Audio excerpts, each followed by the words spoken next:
दोस्तों, बिहार में मदरसों को लेकर काफी दिनों से एक बहस चल रही थी। मदरसे से जुड़े लोगों ने अपने कई सवालों पर सरकार के खिलाफ धरना भी दिया और कई सारे मुद्दों को हल कराने की अपील की। सरकार की तरफ से यानी शिक्षा विभाग की तरफ से बाकायदा एक कमेटी बनाई गई है, जिसके अध्यक्ष जो है मुख्य सचिव होंगे, जिसमें मदरसों के सिलसिले में और संस्कृत विद्यालयों के सिलसिले में और उनके मसले को हल करने के सिलसिले में ये कमेटी जो है आने वाले वक्त में काम करेगी। एक पॉजिटिव अप्रोच के साथ सरकार आगे बढ़ेगी। ये भी इसमें बताया गया है कि हर महीने जो है कमेटी की बैठक होगी। काफ़ी सीनियर लोग जो है इस कमेटी के मेंबर हैं। तो ऐसा लग रहा है कि आने वाले वक्त में मदरसों का और संस्कृत विद्यालयों का जो मसला था और जिसको उठाते रहे हैं लोग, वो कहीं न कहीं हल होगा या एक रास्ता निकलेगा इसके ज़रिए, जिससे बड़े ओहदे पर जो बैठे हुए लोग हैं, वो कहीं न कहीं मदरसों के सिलसिले में और संस्कृत स्कूलों के सिलसिले में जान सकेंगे कि उनके मसले क्या हैं और उसे किस तरह से हल कराया जा सकता है। बहरहाल, इस सिलसिले में बात करने के लिए हमारे साथ हैं ऑल बिहार मदरसा युवा शिक्षा संघ के प्रदेश अध्यक्ष मौलाना इमरान आलम साहब। मौलाना इमरान आलम साहब, सबसे पहले तो स्वागत है, खैर मकदम है आपका हमारे इस प्रोग्राम में। पहला सवाल आपसे कि ये जो कमेटी बनी है, इस पर आपका क्या कहना है? मैं आपका शुक्रिया अदा करता हूँ सहाफ़त मीडिया का और आपका प्लेटफ़ॉर्म हमेशा मदरसा को लेकर, अक़लियत की आवाज़ को लेकर आपने हमेशा आवाज़ को बुलंद किया है और अपने जी। प्लेटफ़ॉर्म से सारी बातों को लाया है सामने। बहरहाल हुँ। जो अभी हम लोगों का ये मसला है, जो अभी आपने सवाल किया कि अभी एक चिट्ठी जारी हुई है शिक्षा विभाग की जानिब से। मैं आपको बता दूँ कि बिहार के वज़ीर आला नीतीश कुमार जी हर तबके के बारे में सोचते हैं। मज़दूर से लेकर जितने लोग अभी हैं, वर्क कर रहे हैं, सबको कुछ न कुछ वो बाँट रहे हैं। हुँ। लेकिन जब मदरसे को लेकर बातें आई, तो उन्होंने जो कमिटी बनाई है, ये बड़ी ही सराहनीय कदम है और बेहतर कदम है, अच्छा कदम है। और इसमें सीनियर मोस्ट अफ़सरान को इसमें रखा है उन्होंने कि क्या-क्या मामलात मदरसे के हैं। अब इनका रिपोर्ट होगा, उस पर बिहार के वज़ीर आला नीतीश कुमार जी अंतिम फैसला लेंगे। जो चिट्ठी से हमें लगता है और जो हम लोग समझ पा रहे हैं। लेकिन ये वक़्त जो हमारे सामने आया है, आप धरना को देखिए, मदरसे के लोगों की आवाज़ को देखिए, मदरसे के लोगों के डिमांड को देखिए, जिससे ये साबित होता रहा है कि कोई हमारी आवाज़ को सुनने वाला नहीं था। 2005 के बाद भी बिहार के वज़ीर आला नीतीश कुमार जी ने मदरसों के लिए इतना काम किया। मदरसे के आधुनिकीकरण की बातें हो, हुँ। मदरसे को कंप्यूटर से लैस करने की बातें हो, छठा पे कमीशन हो, 7वां पे कमीशन हो, मदरसों को ग्रांट में लाना हो, ये सारा काम बिहार के वज़ीर आला नीतीश कुमार जी करते रहे।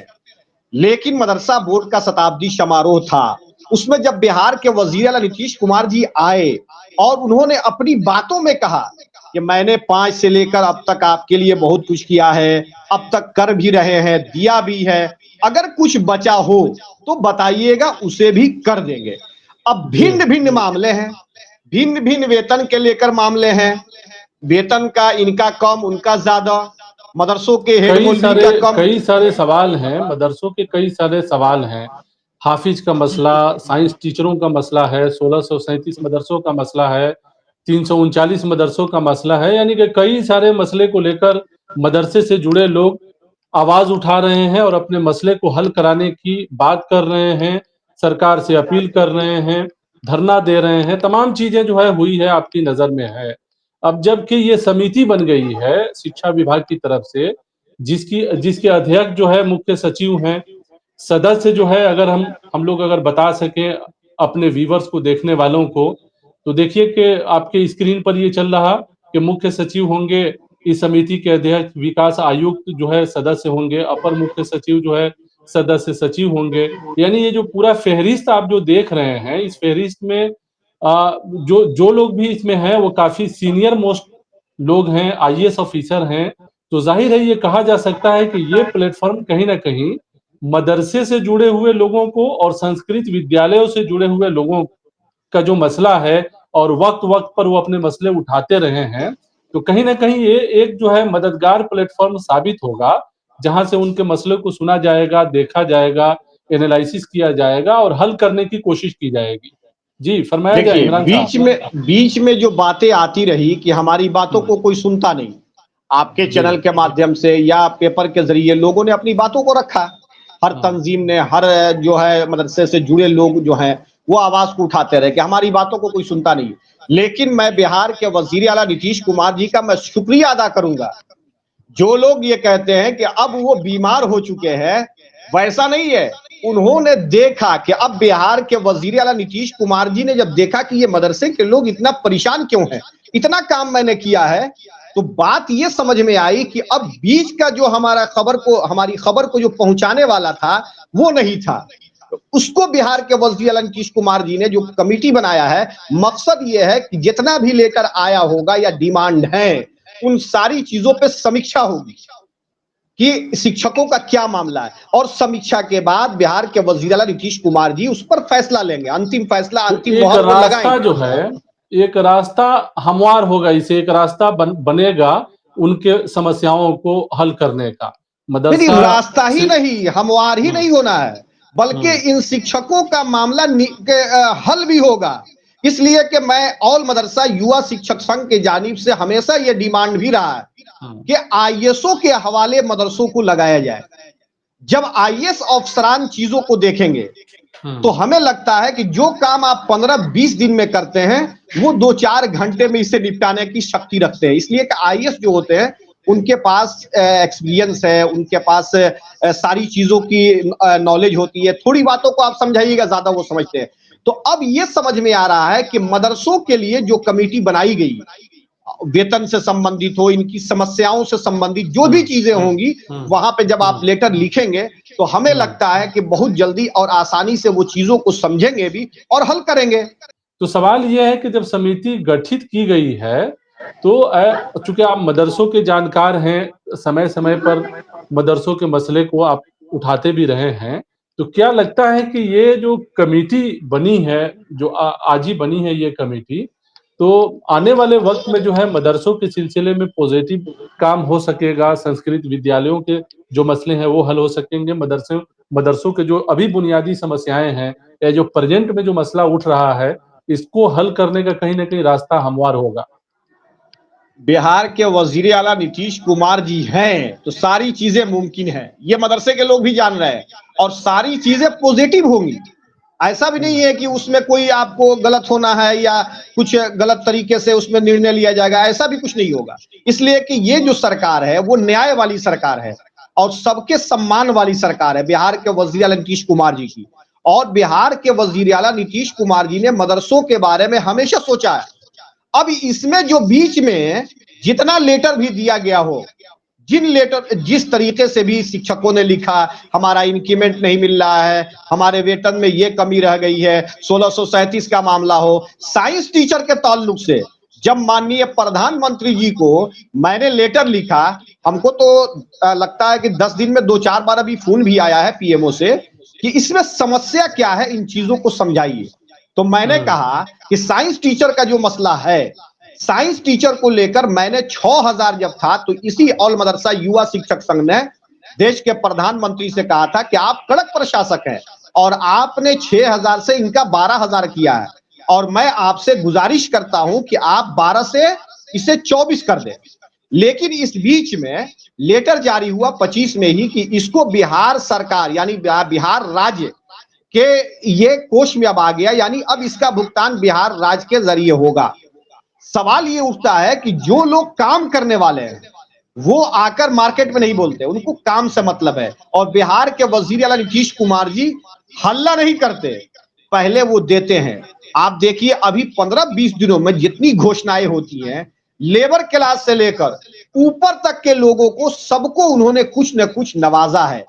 अब मदरसों में साइंस की पढ़ाई हो रही है, मौलवी साइंस, कॉमर्स की पढ़ाई हो रही है, मौलवी कॉमर्स और पहले से ही मदरसों में शिक्षकों की जगह खाली पड़ी हुई है, मदरसे बंद हो रहे हैं। तो क्या लगता है कि ये जो कमेटी का गठन हुआ है, इससे टीचरों की बहाली का रास्ता भी कहीं न कहीं खुलेगा? सारी चीजें क्लियर होंगी जब ये उच्च स्तरीय कमेटी ना है, ये कोई छोटी मोटी कमेटी नहीं है, ये बिहार का वो ब्रेन है जो पूरे बिहार को देखता है। और हमें लगता है कि ये जो अफसरान आए हैं सीनियर मोस्ट, बहुत सारी चीजों का कल्याण हो जाएगा। मैंने एक बार जब मदरसा बोर्ड में पहली बार प्रशासक महोदय माननीय सुनील कुमार जी आए थे, मैंने एक ही बात कहा था, हुजूर पेमेंट के लिए काउंटर साइन के लिए बोर्ड आना पड़ता है चिट्ठी निकलवाने। तो उन्होंने एक ही बात कहा कि कहीं लेटर है कुछ ऐसा तो हमको दे दीजिए। तो मैंने 237 नंबर के तहत जो लेटर उस वक्त निकला था, उसको 36 नंबर लेटर मैंने दिया 1190 का। उन्होंने पढ़ा और कहा कि अपनी तंजीम की तरफ से आप मेरे कार्यालय को जमा कीजिए। और उन्होंने फैसला लिया कि अब ये पेमेंट का अधिकार जिला शिक्षा पदाधिकारी को ही होगा, वही नॉमिनेट कर देंगे और वहीं से होता रहेगा। ये आईएएस इसको बोलते हैं, काम इसको बोलते हैं। और मदरसा बोर्ड में लोग दौड़ रहे थे तो क्या लोग कहते थे कि अरे मदरसा बोर्ड से पावर है, आपको चिट्ठी निकलेगी तब आपको वेतन मिलेगा। ये गलत था कि नहीं? जब निदेशक की चिट्ठी है कि प्रधान मौलवी के हस्ताक्षर से भुगतान होगा, लेटर नंबर 36 है, 1190 का है, अगर वो सुनील कुमार जी प्रशासक नहीं होते तो आज मदरसे के लोग कितना परेशान होते। तो और इससे जो है जो लोग ये 22 नियमावली की बात आप जो करते हैं, जो जी 22 नियमावली की बात कर रहे हैं, पूर्व चेयरमैन को उठाइए ना, जो 22 में चेयरमैन थे उनसे सवाल कीजिए कि आपके रिजिक में यह कानून आया, आज आप जिस कानून को बदलने की दुहाई दे रहे हैं और कॉन्फ्रेंस कराने की बातें कर रहे हैं, इजलास की बातें कर रहे हैं, आप कीजिए, ये मौलिक अधिकार है आपका। लेकिन आपने पद पर रहकर 3 सालों में आपने जिस तरह मदरसों को दबाया, बहाली नहीं किया। 22 में नियमावली आई है, 20 में तो चेयरमैन थे, 21 में तो चेयरमैन थे। कहां बिहार के वजीर आला नीतीश कुमार जी ने रोका था कि मदरसों में बहाली ना हो? तो सवाल तो तो उनसे भी बहाली होना नहीं चाहिए ना। होने का जिम्मेदार जो है कहीं ना कहीं आप मदरसा बोर्ड को बता रहे हैं और मदरसा बोर्ड के चेयरमैन को आप कह रहे हैं। नहीं नहीं, पूर्व चेयरमैन। अब तो नियमावली जब 22 की आ गई, मामला न्यायालय में है, उसमें तो बहुत सारी चीजें समीक्षा में भी आएंगी जब बैठक होगी। तो आप ये जी बताइए कि 19 से लेकर 22 तक जो आदमी उस पद पे बना रहा, उसने कितनी बहालियां की? क्यों नहीं बहाली हुई मदरसों के अंदर? सवाल तो वहां होना चाहिए। अब वो चलिए, भी बड़ा क्यों? सवाल है, बड़ा सवाल है। इमरान साहब, एक आखिरी सवाल आपसे करेंगे कि ये जो कमेटी का गठन आज हुआ है, ये अपने आप में एक बड़ी बात है कि मदरसा और संस्कृत विद्यालयों के देखने के लिए, उनके मसले को एनालिसिस करने के लिए, उनके वेतन से संबंधित मसले को देखने के लिए, तमाम जो चीजें टीचर उठाते रहे हैं, अपने अपने प्रॉब्लम्स और अपनी अपनी समस्याएं उठाते रहे हैं, उसको हल करने के लिए ये कमेटी कहीं न कहीं काम करेगी। हर महीने इसकी बैठक की भी बात की गई है। काफ़ी सीनियर मोस्ट ऑफिसर जो है इसमें शामिल हैं, सभी लोग जो है सीनियर हैं, सदस्य जो है सीनियर मोस्ट हैं, चीफ सेक्रेटरी की अध्यक्षता है इस कमेटी की। तो क्या लगता है इस कमेटी को लेकर जो है आप लोग कितने खुश हैं, और क्या जो है आपको लगता है कि जो मसाइल रहे हैं, कहीं न कहीं अब ये कमेटी के आ जाने के बाद में और इसके जब बैठक होने लगेंगे भविष्य में, तो मसले जो है धीरे-धीरे हल होंगे, मदरसों के मसाइल हल होंगे और एक पटरी पर आएगा मदरसा कि जहाँ शिक्षा का स्तर जो है ऊँचा हो सकेगा, जहाँ टीचरों के मसले हल हो सकेंगे, जो बुनियादी समस्याएँ हैं, वो जो है कहीं न कहीं हल होगी। मेरा आखिरी सवाल है, क्या कहेंगे? बिल्कुल, जो ये कमेटी बनी है, बिहार के वज़ीर आला नीतीश कुमार जी का मैं शुक्रिया अदा करता हूं कि उन्होंने इस कमेटी को बनाकर मदरसों के कल्याण के लिए काम किया है। ये उनका मिसाली काम है और आगे भी हमें लगता है कि इस कमेटी से ज़्यादा फ़ायदा होगा। और कमेटी बनाकर ये उन्होंने बता दिया कि आपके बीच का जो नेता है, वो गायब है। बीच में कोई नहीं है। बिहार के वज़ीर आला नीतीश कुमार, मुख्य सचिव का मतलब क्या है? बिहार के वजीर आला नीतीश कुमार जी। बिहार के वजीर आला नीतीश कुमार जी ने आदेश कर दिया कि भाई कमेटी बनाइए। कमेटी बना के इनकी समस्याओं को कोई सुनने वाला नहीं है। तो अब समस्याओं के समाधान की बात हो रही है ना। तो जब समाधान की बात हो रही है तो ये तो अच्छा कदम है, सराहनीय कदम है। और इसका स्वागत हम बिहार के तमाम असातिज़ा इसका स्वागत करते हैं कि अब जरूर इंशाअल्लाह कल्याण होगा और जो जो चीजें फंसी हुई हैं वो सारी चीजें अब निकल जाएंगी। और बिहार के वजीर आला नीतीश कुमार जी जब 2025 में दोबारा जब शपथ लेंगे तो और भी जो बचे हुए काम है वो भी हो जाएंगे। चलिए, बहुत शुक्रिया हमसे बात करने का। तो ये थे ऑल बिहार मदरसा युवा शिक्षक संघ के प्रदेश अध्यक्ष मौलाना इमरान आलम साहब। जाहिर है इनका कहना है कि मदरसों के सिलसिले में और मदरसा शिक्षक अपने मसलों को लेकर जितनी भी आवाजें उठाते रहे हैं, अपने सवाल को रखते रहे हैं, उनके सवालों को सरकार तक पहुंचाने वाला कोई माध्यम नहीं था। सियासी लीडर जरूर थे और हैं, लेकिन सियासी लीडरों ने कभी मदरसों के मसले को तवज्जो नहीं दी, मदरसा टीचरों के सवाल को उठाया नहीं, मदरसा टीचरों के धरना में शिरकत नहीं किए, मदरसों के मसाइल पर पूरे तरीके से खामोश रहे। ऐसे में शिक्षा विभाग की ये पहल, यानी सरकार की ये पहल कि मदरसा और संस्कृत विद्यालयों के मसले को देखने के लिए एक समिति का गठन किया जाना, जिसके अध्यक्ष जो है मुख्य सचिव होंगे, हर महीने उसकी बैठक होगी और उनके मसले को, यानी मदरसा और संस्कृत शिक्षकों के मसले, संस्कृत विद्यालयों और मदरसों के मसले को हल कराने की कोशिश की जाएगी। इसका कहीं ना कहीं मदरसे से जुड़े लोग वेलकम कर रहे हैं। मौलाना इमरान आलम साहब ने भी इसका वेलकम किया है, खैर मकदम किया है। इस प्रोग्राम में इतना ही, हमें दीजिए इजाजत। शुक्रिया।